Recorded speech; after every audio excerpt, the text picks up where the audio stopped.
What's up? This is Michael And Jabu. from Sunflower Dead out here in Orange County, California. And we're going to talk about our first concert experience ever. Oh, who was your first concert, Michael? It was Dio with Yngwie Malmsteen opening up in Philadelphia, Pennsylvania at the Spectrum in 1990, I believe. And it was with... Oh, well, you said Yngwie already, so... No, but I went to the concert with you. Oh, yes, right. We did go together. Our first concert. We're two little kids. We were little. We're not going to say our age, but we were young. We were little kids. We did not know what we were in for. And why did we go to that concert? Well, it was crazy because, obviously, I was a huge Yngwie fan, and still am. You know, I love Yngwie.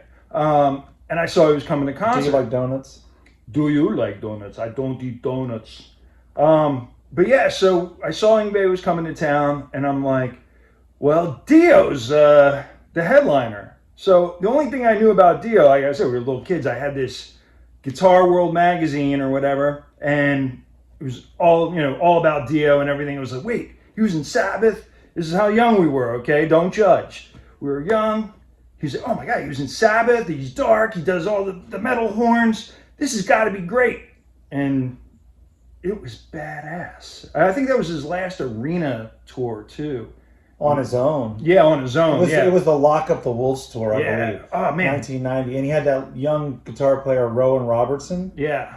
And we didn't know anything about him. I never heard of a Dio. I mean, I was a little kid. We were so young, our parents had to drive us to the concert. So the cool thing is that I think somebody we knew got us floor tickets.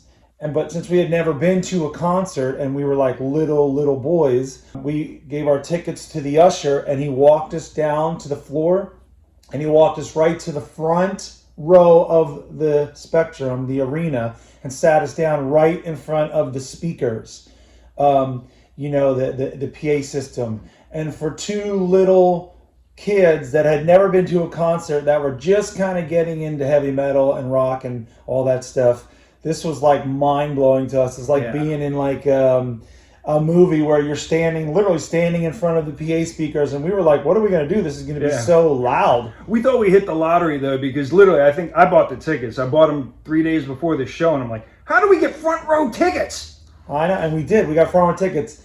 Then 10 minutes later, they realized they put us in the wrong section.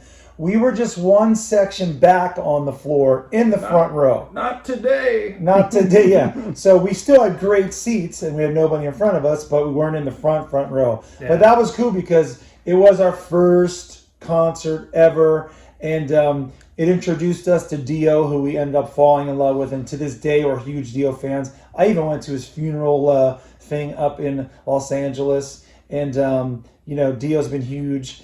Yngwie, he loves Yngwie, so that's cool because obviously the dude can play. Yeah. And, we've seen Dio probably 15 more times since then with Sabbath, Heaven and Hell, Solo, So, unfortunately, he passed. But for us, Dio is still a huge part of our songwriting. And it's all because of that tour, seeing a dude we didn't even know who he was, because we went to see Yngwie Malmsteen.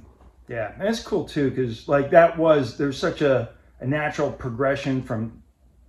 There was Deep Purple, all those things intersect, like Deep Purple, Yngwie, Rainbow, Dio. So that opened up so much. And then Dio Sabbath, it's just... You're talking about bands that people don't know about, young kids don't know about. Yeah, I know. Well, they should learn about and know your damn history. Well, we love Dio because of that concert. That was our first one ever. And we haven't stopped doing music since because of that. And Dio fucking rules.